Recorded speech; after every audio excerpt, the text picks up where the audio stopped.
Hello, and welcome to Fresh Chats with Steph.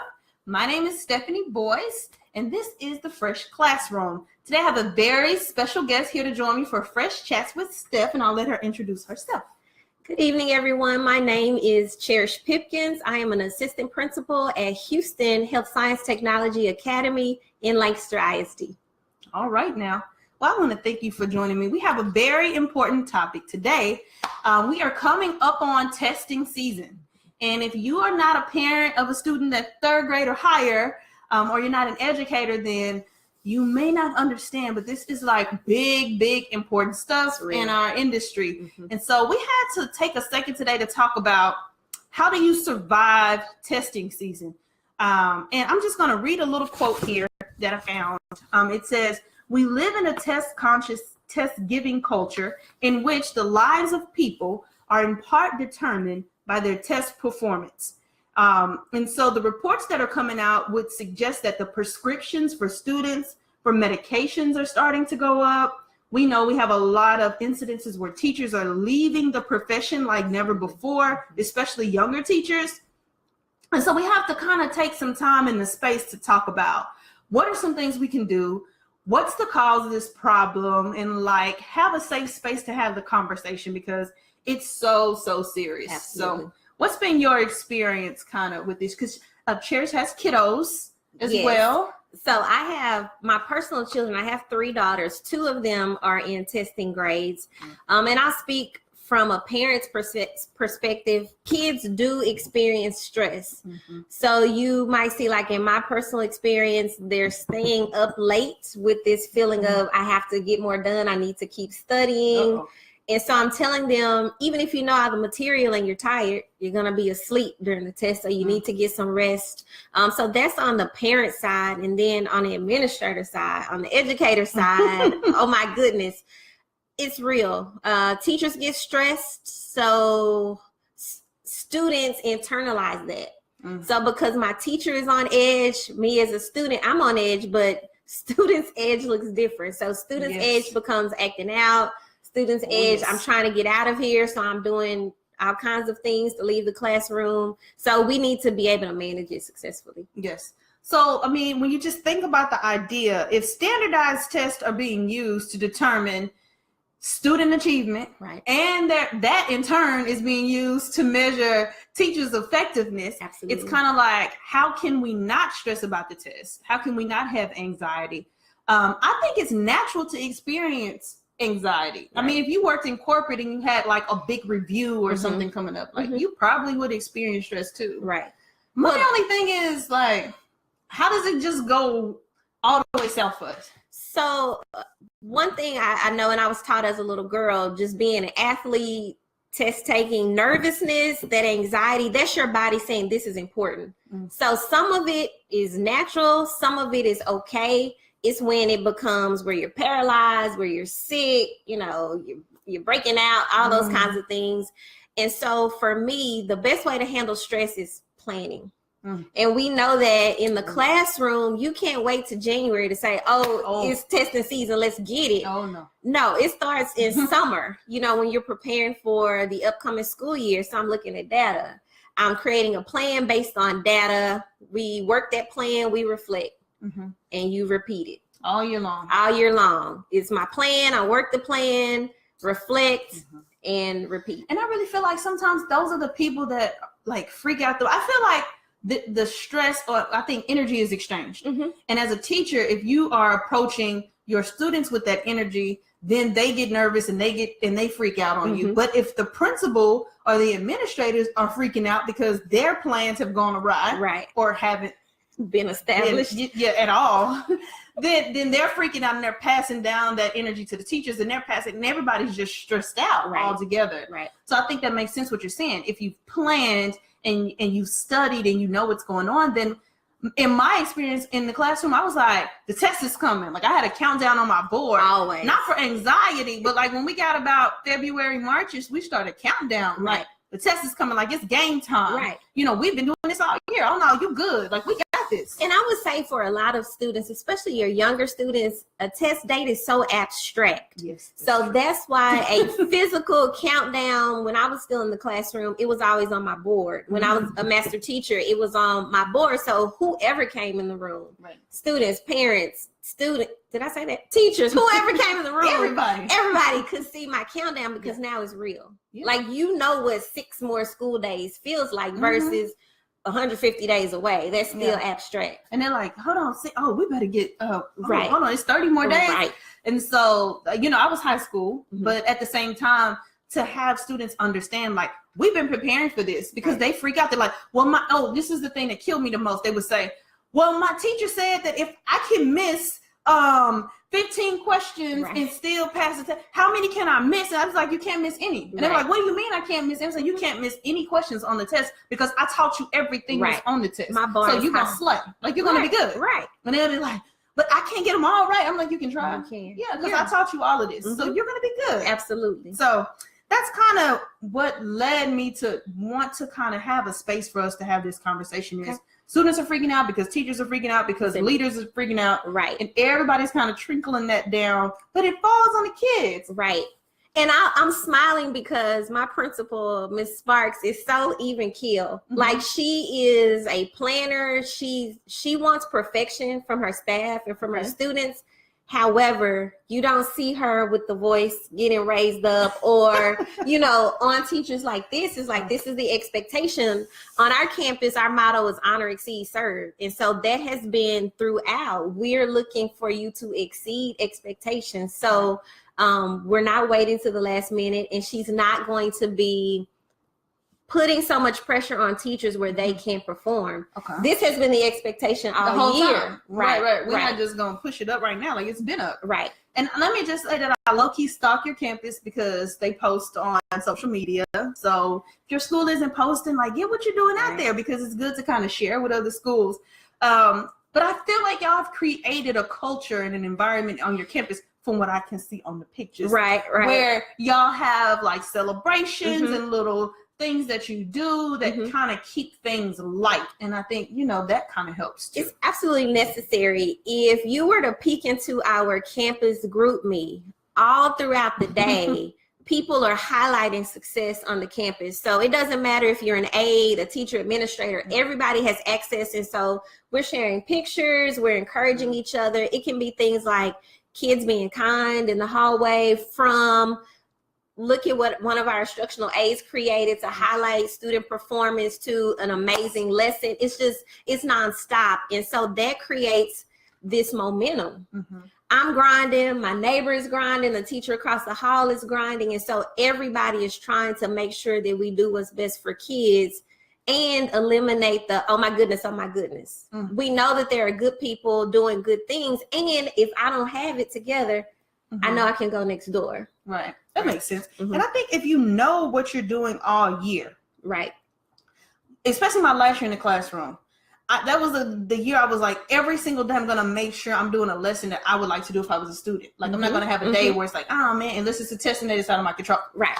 And so I just remember saying, when we got time to test, I said, I gave it 100%. I know that they have encountered this curriculum. I've been measuring mastery all year. Like, when we get to the test, like, we're good. And I'm willing to get fired from a job. Always. I'm always willing to get fired if you try to make me do something I feel like it's not good for kids. Right. And stressing them out is just not good for them. So I used to tell my teachers as an administrator, you can stress all you want to on the back end. Right. When we're in a meeting, when you can freak out, but when you're in front of those kids, you got to put your face on. Absolutely. Do not freak out and stress my kids out, because that's not going to be good for their experience, And I'll speak to that too. In Texas, it's all about STAR. We hype it up. We do pep rallies. We practice it. We do mock. It's publicized. It's reported, but it's one measure. It's one measure. Now, it's an important measure. I won't downplay its importance at all, but it's one. And so that's what has always helped me maintain sanity. It's one test for one period of time. It's not like they're taking the STAR test from 6 weeks to 6 weeks or 9 weeks to 9 weeks. It's one measure. It's one. Yeah. That makes sense. It puts it in perspective, because some kids really feel like their value and their worth is determined by that number. Right. And it's scary to think about it, because if you're a kid that always gets low numbers back, right, that you feel like you're less valued when you come into an academic setting. Right. And there's so much more to the kiddos. And celebrating progress. So I'm glad you said that. Yes. So there are kids, let's say they started the school year scoring 45%. Yeah. Well, in November, if you scored a 65%, that's a big deal. And we're celebrating that success that you made. And we want you to know, look where you've come. Yeah. Celebrating growth. That's important. All right. So let's talk about what can educational leaders, because we're saying that there's levels to this. Right. So we want to work through the levels, because we also ask parents to tune in. When we talk about education topics, a lot of times we talk directly to educators, but I believe that parents are some of the biggest educators in students' lives. First so educators. It helps sometimes for them to get some perspective too, okay, even from us. So let's start with educational leaders. What can educational leaders do to reduce stress levels for teachers and students on their campuses while ensuring that students are prepared? Because we don't want to dismiss the fact that they need to be prepared. Right, absolutely. So I will wholeheartedly agree that as educational leaders, we set the tone, because what we provide to teachers, they will naturally provide for their students. I have an analogy. Okay. So my mother-in-law is an amazing cook. Can cook, can bake. She's the person who can walk into the kitchen, open up the pantry, and create something amazing. My Lord. And so then when you say, what did you use? A dab of this, a pinch of that. Oh, I hate those people. You can't recreate it. That's not me. So I am the person. I need Pinterest. Oh, yes. I've pinned it. I've looked at all the ingredients. I've looked at the recipe. I read the reviews at the bottom to see how I need to modify. I'm looking at the picture. And it's the same way as an educational leader, as a teacher. I need to know the strengths and the weaknesses of my staff, the strength and the weaknesses of my students. There are some kids who can just walk into any classroom and be successful. They just come with it. There are other kids who need a recipe. They need specific strategies. They need the anchor charts. That's the picture. They need to see how other kids have been successful. The same way with teachers. You have some who can walk in any classroom, any content, any grade level, and rock it. Yeah. There are some teachers, and I have to know that as an administrator, who needs a coach beside them, who needs a mentor teacher, who needs to co-teach a lesson. And for me, for any teacher, that's going to be a way to reduce stress, because you know you're not by yourself. Oh, yeah. That makes so, sense. Like for me trying to prepare a meal, I need these tools to help me be successful. If not, I am stressed. Forget it. We're not having company. Nobody come over and eat. But like for a teacher, if they're provided the tools, if you provide the students with the tools that they need, there is this confidence, I can do it. I think some teachers feel almost like on some campuses that the educational leader being involved comes as kind of like a gotcha thing. Right. Like if they're in here, it's because I'm bad. You know, that they don't go to everybody, or they don't service everybody. It's just only the teachers that are not getting a certain percentage on the test that we're taking, whatever. And so you're coming in almost to tell me what to do, but not necessarily to, like you're saying, differentiate for everybody on the campus. And sometimes that's it. There is a teacher need, but then sometimes for myself, I am feeling my need to stay connected to students. Right. So I do want to be in your classroom. Hey, can I jump in? Or sometimes I'm doing a walkthrough and I raise my hand to answer a question because I just want to stay involved with that process. Yeah. And it's tough it's tough when you're used to being involved with the process, and then you go in to do an observation, you're like, would you mind if I get a turn? That makes sense. Okay, so then let's talk to our parents, because we're only going to be on for about 30 minutes. Okay. So we don't want to leave parents out. So when it comes to parents, what can they do to reduce the stress level of their kiddos at home while also trying to hold them accountable for what they should have learned? So this will sound really simple.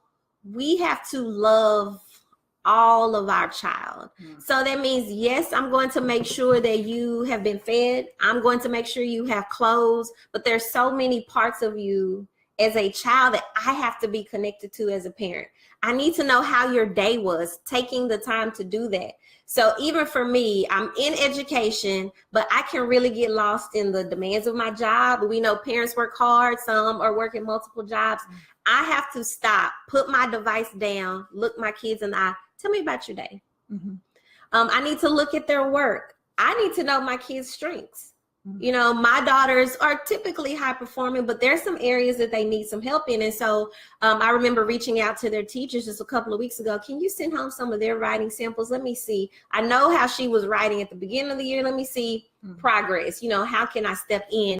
And it's hard because I'm tired when I get home. And they have all these other needs. And sometimes I just want to be, but we can't afford that. So it's asking about their day. Have I checked the remind for their class? Do I know what's coming up? That's big. Class Dojo, remind, you know, a way for me to stay connected to their classroom. And then I need to make sure that my child understands that I care about their academic performance, you know, because I'm talking to students sometimes and they're like, you know, it doesn't matter. And so we have to make sure that it's not just the teacher that's saying, your scores matter, let me see your data. But as a parent, I need to make sure that I'm involved with that process as well. You know, I noticed at the high school level, I don't have any kids, but my experience was at the high school and middle school and high school. We noticed that the parents start to kind of get hands off. It's kind of like, okay, like you're grown, you know what school is, you know how to do this, like get your life. And they just like, you know, and so I think that's good for even people that have students that are older, because I had a parent one time, the student wasn't given 100% effort, was being a classroom disruption, all these things that we dislike as educators. And I would call her often because as was the policy in my class. And I remember one day, I'll never forget, she said, well, I don't know. Y'all call me all day, tell me he don't do right, blah, blah, blah. Like, what would you suggest I do? Now, mind you, at this time, I'm like 25. I don't have a kid. And she's like, what would you do? What would you suggest that I do? Because I don't know. Y'all calling me every day. And I said, well, I can't really tell you what to do, you know, with your child. But what I would say is this.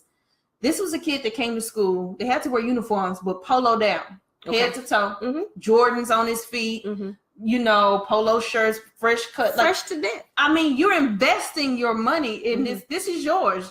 This is your property. It's yours. And so I told him, I don't know what I could tell you to do, but what I do know is that what he values is those very expensive Jordan tennis shoes, that polo, that, you know, I would have a real conversation about how you have to earn these things in the house. And if you're not doing your part, you know, blah, blah, blah. But I noticed that in that moment, you know, a lot of circumstances like that where parents at the high school level, especially, are like, they're just kind of hands off. They're older now. They know what to do. And they just kind of like expect them to go off and be great. But I love what you're saying. Even though your kiddos are little, I think it still applies to like high school level people. Like, sit down, look at me in the face. Like, how you doing? What's going on? But not just with the academics, you know, but just holistically. We have this suicide epidemic going on.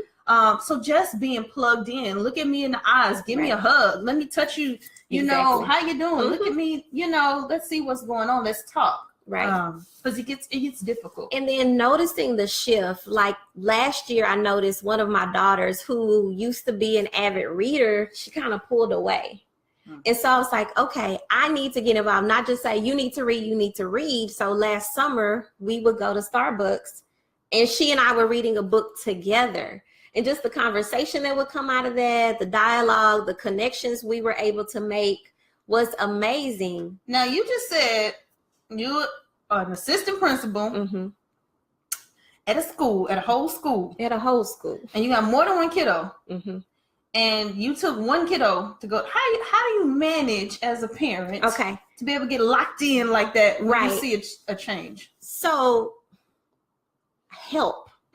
Family. I mean, I can't name everybody, but we have a great support system, but that's just it. So one child's this place, one child is this place. And so the person who needed the attention, we were able to steal away. And so I feel like that kick-started her love again for reading. And now she's just, you know, tearing up books again. But for me, it was being a parent. Let's stop. I have to spend this time with her because I know that there's something has changed. And that's what we have to do as parents. I mean, we do it in the classroom. Something is off with this kid. Let me see what's going on. We have to do that. That makes sense. All right, let's shift gears again. Okay. Is there anything that you would say that teachers could do specifically to reduce, we've already kind of talked about some, to reduce the amount of stress that they're experiencing and then that may be transferring to the students in those times of frustration or? I am big on this, and if you've ever spent time with me, been on the team, you know, school is supposed to be fun. Yes, I'm fun. gonna say that again. The F is for fun. In the School first place. is supposed to be fun, so we have to bring the fun. Kids know when you are teaching a lesson that you are absolutely thrilled about. They can feel it, they can sense it, and they feed off that energy. So as a teacher, I need to prepare something that I'm interested in so that my kids will soak it up. You know, even if they don't love the content, they feel my vibe. Yeah. And so I would say that on our campus, we are definitely intentional about bringing some activities that are engaging or some theme types of things. Like last Friday, we did Friday Night Live. The theme was March Madness. Everything was about basketball. Okay. They're still getting the content. We kind of tricked them. Yeah. Because they were like, oh, Miss Pickens, we gonna shoot some hoops. Not so much. Yeah, no, but I'm glad you're into it. Yeah, right. That makes sense. But they really did. There's no time, Cherish. There's no time for fun if we got the test coming in 10 days. No, because so a lot of our students need help with vocabulary. So I'm going to bring you a vocabulary activity. You're going to get this content, but you're playing taboo with it. You're playing hot seat with it. You know, you're using fly swatter. So I'm going to bring the fun. The content is not going to change. The expectation is not going to change, but you can still enjoy it. Yeah, that makes perfect sense. And that's what we try to encourage teachers to do in the Fresh classroom. The F stands for fun. And so we always say that if there's a way that the fun is important. So when we talk about reducing stress, the fun is important, not only for students. Students, yes, awesome. It's our first priority. But if teachers could have more fun, they would be more inclined to want to stay in the profession. Absolutely. They would be more connected and having a good time. You know, we talk about even just, okay, let's stick to the topic. Stress. So I was about to go down a rabbit hole, but I checked myself because we're at 23 minutes. Okay. But I was going to say, I think also teachers really taking a focus on self-care. Yes. Like there's a big ding, you know, self-care is like a thing now, but I think like you can't put it off. Right. And I had some educators that are really close to me recently in the last couple of years, like have some heart issues and have to miss major time off campus and those kind of things, real health and medical scares that we know are triggered by stress, because stress is just the root of so many things in our lives. But we're told that it's all about the hustle. It's all about the grind. It's all about bow. But our bodies are not created for that. So my thing is, I think it's really important for educators to take time. And as a leader, I wanted to provide them opportunities on the campus where, okay, today, this is our scheduled time that we usually do this such and such meeting. We're going to take 10 minutes to review such and such. And then guess what we're going to do the rest of the time? I have somebody in here that's going to give you massages, not just when it's Teacher Appreciation Week. Right. I bought you some treats. I want you to just take this period and just go do something that's going to make you feel good at the end of the day. I used to give my teachers some class passes. Okay. And if you collected a class pass, you could cash it in at, well, you had to schedule it to redeem it.